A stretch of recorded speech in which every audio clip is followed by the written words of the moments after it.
So, how often have you heard about burnout in the workplace, that we need to build more resilience? Well, I'm Chester Elton, and this is my co-author and dear friend, Adrian Gostick. Well, thanks, Chess. Yeah, we are hearing a lot about those topics, and today's guest is going to help us. And she's going to talk about this loneliness epidemic that we're seeing throughout not only the working world, but also our personal lives. And we're going to think about and talk about ways to overcome that.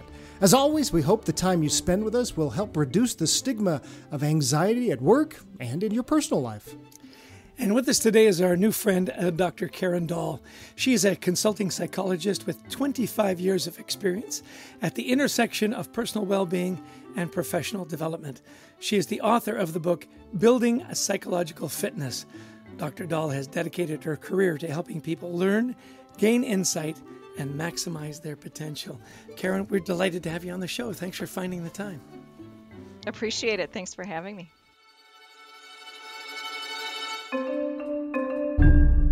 Well, Karen, let's start with leaders. We want to think about what roles do managers play in identifying and addressing anxiety and mental health issues in the workplace. Sometimes, whether it's you or we speak to managers, they'll say, whoa, I'm not a therapist. How am I supposed to do this? So help us understand the role that managers play. It's a great question. It's a very relevant question that's getting a lot of airtime out there right now. The way I see it is addressing mental health at work or well-being at work really is looking at shared accountability. So organizations have a responsibility to create an infrastructure that will be sustainable for people and humans. And managers and leaders, I think, have accountability to do their best and do their part to create conditions that are going to help people be set up for success and thrive. And then all individuals, employees, and humans, we have an accountability and responsibility to manage our own mental health. So that personal responsibility is kind of interesting. This return to work is a big issue right now. Am I completely remote? Am I hybrid? Am I mandated to come back into the workplace? It seems like nobody's figured it out really yet. So what are some of your recommendations? Well, I think organizations generally are committed at some level. They care about their workforce and they want people to have strong well-being at work. Yet we really haven't quite cracked the code. Something that's interesting. There's so much emphasis on flexibility and hybrid or remote or come back to work models, but really right now, what the research is showing us, what we think matters at work, the people are telling us it's actually something a little different. So some of the recent research and surveys that have been released indicate that what we think matters the most to people at work is compensation and flexibility. And certainly those are relevant. But what we're learning actually really is mattering to people at work. Number one is belonging and having that sense of connection, and then also mattering at work. Knowing that they matter, knowing that their work matters, that they're valued, and that they're having an impact. And those are things that, coming back to the manager idea, I actually might be able to do something about as a manager. I might be able to help somebody understand that they do belong, and this is part of a community. Their work does matter. So I think that's good. We're creating a little circle here of what we actually might impact as leaders. One thing I'm interested, your book talks about psychological fitness. I'm sure you thought a lot about that title, and because I think we spend a lot of time thinking about, what am I eating? Am I eating right? Am I getting exercise? Am I getting the right sleep I need? But you're saying, I think we need to put the same attention into our mental fitness that we do our physical. Is that right? Absolutely. And, we've come a long way thanks to channels like yours of helping to have vulnerable conversations and increase awareness of anxiety and mental health issues to reduce the stigma. But, we all know the things that we could and should and shouldn't be doing to manage our well-being. We get sleep and stay hydrated and get exercise and have nutrition, positive nutrition, and we're still struggling. So yes, we need to still pay attention to all those things that are simple and hard to integrate. on a daily basis, but also just having the empowerment and the awareness that we have some agency over our mental health. So there are small incremental steps and levers that we can pull to pull ourselves more into the thriving zone of the mental health continuum. So when I talk about those practices, I always want to be careful and offer the disclaimer that, doing a gratitude practice or something is not going to be sufficient.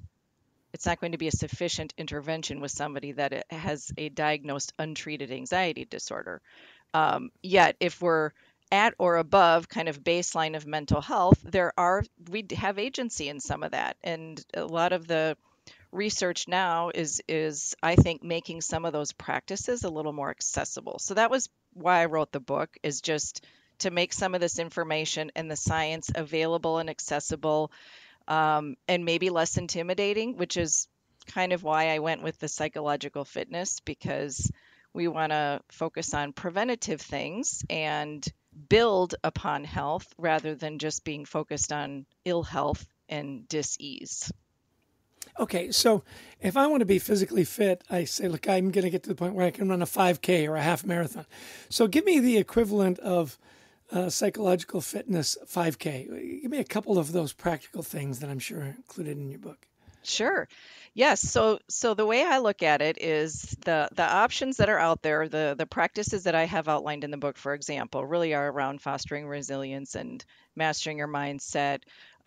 So we can look at top-down practices, so cognitive reframing, or maybe bottom-up practices. Really, I think of all of that as just ingredients, and everybody is unique. And to be able to flourish, we just need to experiment and have some trial and error about which of those ingredients are going to make up our own mental health recipe. So, I mean, cognitive reframing and managing our thinking, reducing the volume of the inner critic voice that we all have. We all know the benefits of mindfulness and meditation to help with attention management. And I think the practices in the realm of spiritual well-being I think we're just tapping the surface on that. And then the power of connection as an accelerator, because I really think that is how we're going to have to crowdsource handling this mental health crisis that we're in the workplace or not.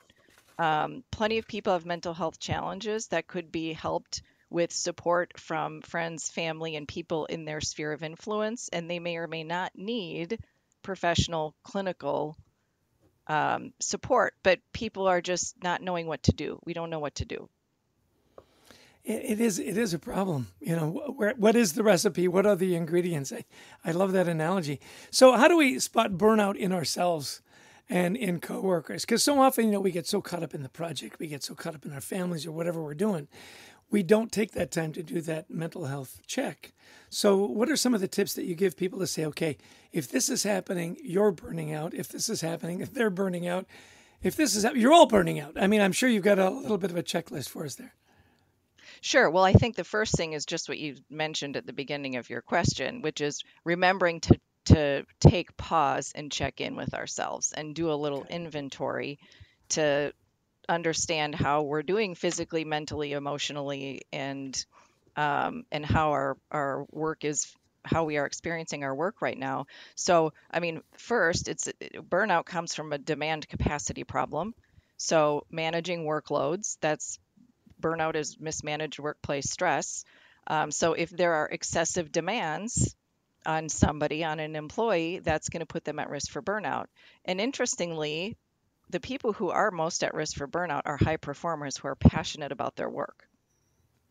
And I think that's where they run a risk. We run a risk of becoming silent warriors. Yeah. So just like doing the thing, and I'm motivated by it and I'm energized by it, and we all have human limitation, and eventually we're going to run out of gas and run out of resource. So I always try and think of noticing any changes. So whether it's in ourselves or colleagues or coworkers, if there's a change in their response, if there's a change in how they're showing up, if there's a change in their affect. And the components of burnout are exhaustion, inefficacy, and skepticism. So the exhaustion is self-explanatory, and the inefficacy is just I'm experiencing a change in my self-efficacy or a change in how effective I feel at work. And I think the skepticism really ends up being a distinguishing factor between what's the impact of chronic stress and then what is this condition of burnout. And the skepticism is when our attitude changes about work. And people start to say, things like what's the point? Or they'll show some, what we call learned helplessness, like why should I even bother?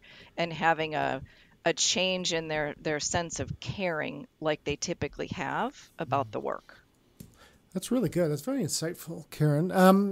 People are going to wonder, okay, how can I learn more about your work? Where would you send them? Well, I'm on LinkedIn. I love engaging with people on LinkedIn, and my website is drkarendahl.com. Well, we encourage people to check you out, as well as the new book, Building Psychological Fitness. So we've talked about some great strategies. I've taken lots of notes already, but as you know, life gets in the way, right? We've had all the best of intentions. So walk us through some of the common obstacles that you see people, when they have good intentions, hitting, and then how we can overcome those. Sure. Well, external obstacles and adversity always can come in our path. I think what probably gets in the way the most is our internal challenges and internal monologues. And when we start getting triggered and engaging in thinking traps and having internal pressures of I should be doing this, I should be doing that, when upon further investigation, sometimes those assumptions are made up or embellished or not real. I call them phantom expectations. So when people are feeling pressure of I should be more productive, I should have gotten this promotion, I should be further along, that generates unnecessary distress. So I really believe if we can manage the unnecessary distress that we can sometimes exacerbate for ourselves, we could really move the needle. You've got so many great little ways to categorize stuff. I really appreciate it. The phantom expectations, the thinking traps. These are all good ways for me to categorize what's going on here for me. So first, I want to thank you for that. Finally, you've written about connections, and something I don't think that gets as much attention in mental health as it should, and it's something that you've written about as being very important. So how do those living with anxiety get connected when connecting may not be the thing that they want to do? In fact, it may be the last thing they want to do is to reach out for connections. What advice do you have in that area? Yes. I mean, honestly, I kind of wish I would have written my book with that as the headline, especially right now in this time, is voicing our concern and expressing the need for help and normalizing all of that is so important. Well, all the Harvard study is getting a lot of media attention right now. The greatest predictor of longevity is the power of the connections in our lives. And so this is really coming to the forefront as a key indicator for mental and physical health. I think that's going to be the path forward of how we make an impact with addressing these mental health challenges is encouraging people to have more conversations. Everyone can help someone. We can't help everyone, but we can all help someone.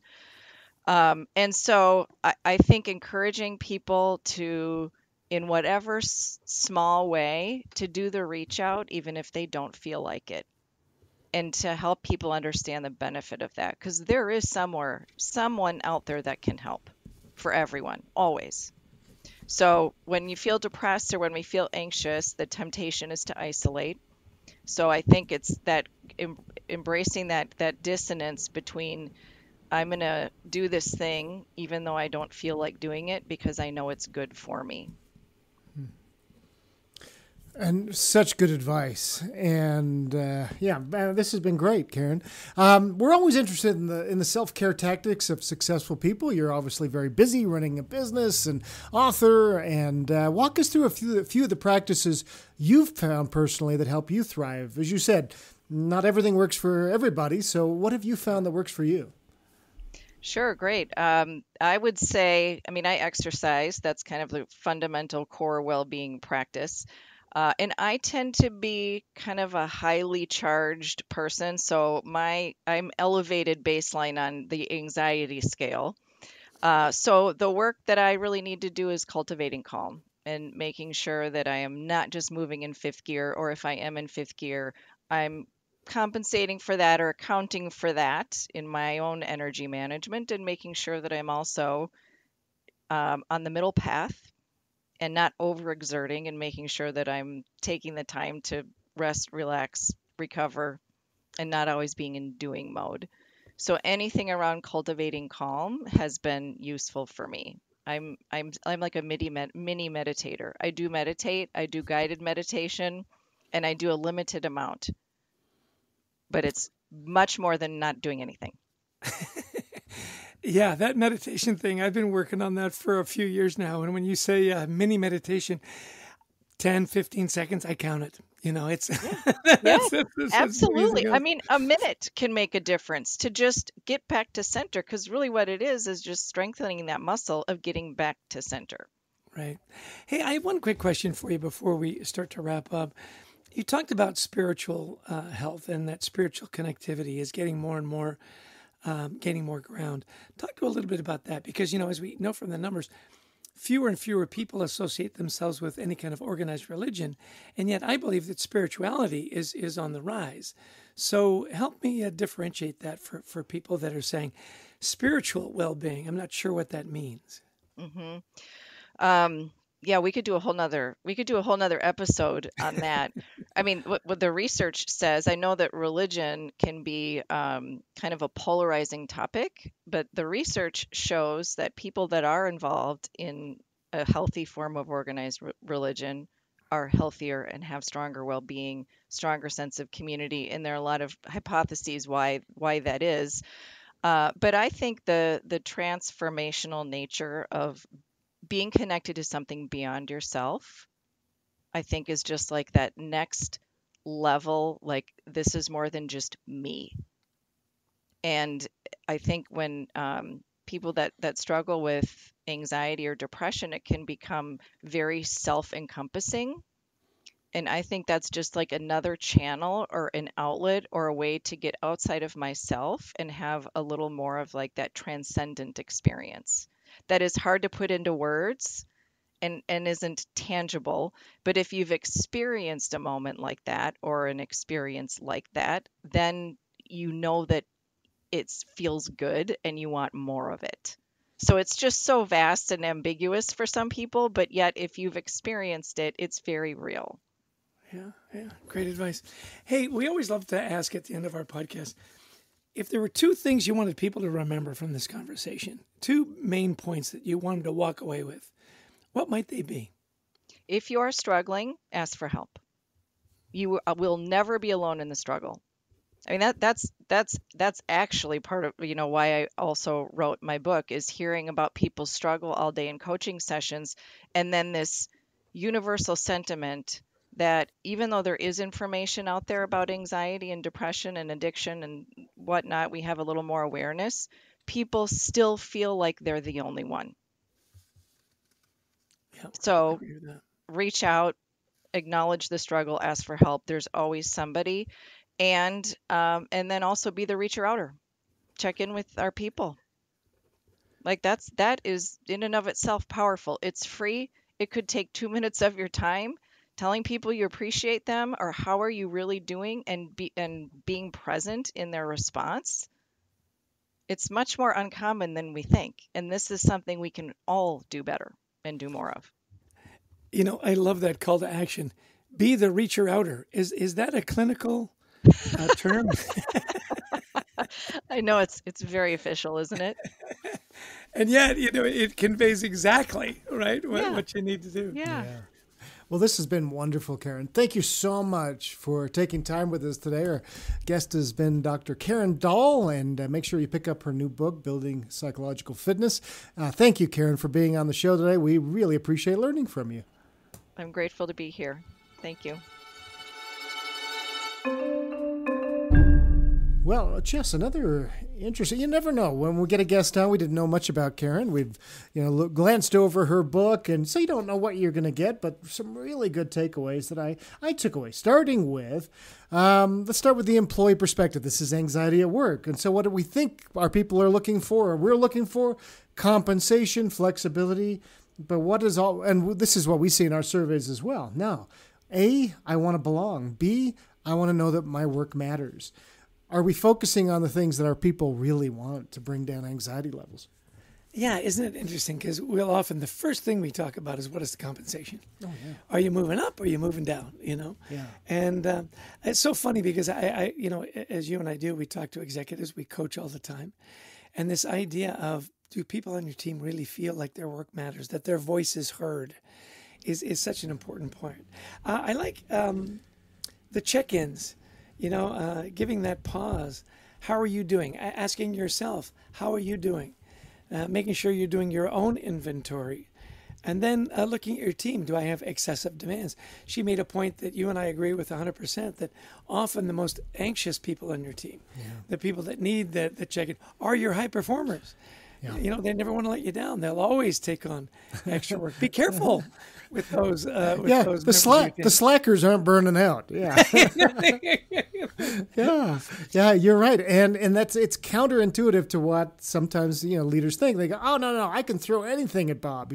It's like, no, you can't.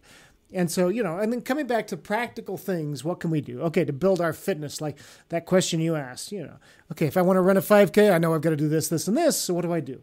So a couple of things, cognitive reframing, right? So changing the way we're thinking about things. No, everybody doesn't hate me. They're all busy, or et cetera. And that comes to that reducing the inner critic as well. She talked about meditation, that spiritual side. How important that has become. As you said, people are leaving churches in droves, and yet we have this need as human beings for spiritual connection. So we've got to rethink that perhaps in our lives. And of course, the last one was the power of connection. Are we joining a bowling league? Are we connecting with people past the, Facebook and Instagrams? Yeah.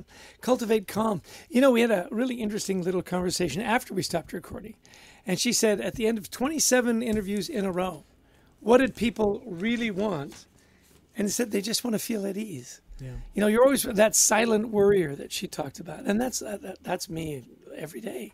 Those little silent worries. Something pops and you go, oh, yeah, well, what about that? Well, what about that? Did I do that right? Should I reach out? And the other thing, the connection that you mentioned, I love her advice at the end. Ask for help. You're never alone. There's always someone that will be there. And then be the reacher outer. That's a great title for a book, Adrian. be the reacher outer. Be the one that people can call or reach out and just say, hey, just checking in. How are you doing? Like, really, how are you doing? Let's take 10 minutes. The people know you're there for them. I mean, that's so great. One of the other things I think it's important to talk about is kind of noticing changes in people. We talked about burnout and that idea of skepticism that comes up. Sort of that, what's the point? And people changing their behavior. Why? Because they fall into these thinking traps, right? I should be doing more. I should already be a millionaire by now. I should already be a vice president by now, whatever it is. These phantom expectations that generate unnecessary stress. So really, we have to start thinking, I love that she just does it for herself, cultivate calm. Are we really thinking through this? Yeah. And again, everybody's recipe is a little different. Yeah. There's lots of things you can do. Find out what is it that works for you. Well, Building Psychological Fitness, the book by Dr. Karen Dahl. Follow her on LinkedIn and KarenDahl.com. Well, she mentioned a little bit about gratitude, and we are always so grateful and give thanks to our producer, Brent Klein, who makes us sound much better than the original recording without a question, to Christy Lawrence, who helps us find amazing guests, and to all of you who listen and who've taken the time to, invest a little bit of time in your own mental health. If you like the podcast, please share it with friends and family. We'd also love to have you visit thecultureworks.com for some free resources to help you and your team to thrive. And we love speaking to audiences around the world, virtually or in person, on the topics of culture, teamwork, resilience. Give us a call. We'd love to talk to you about your event. And so, until next time, bye. By the way, check out the book, Anxiety at Work. Don't forget that. And until next time, we wish you the best of mental health.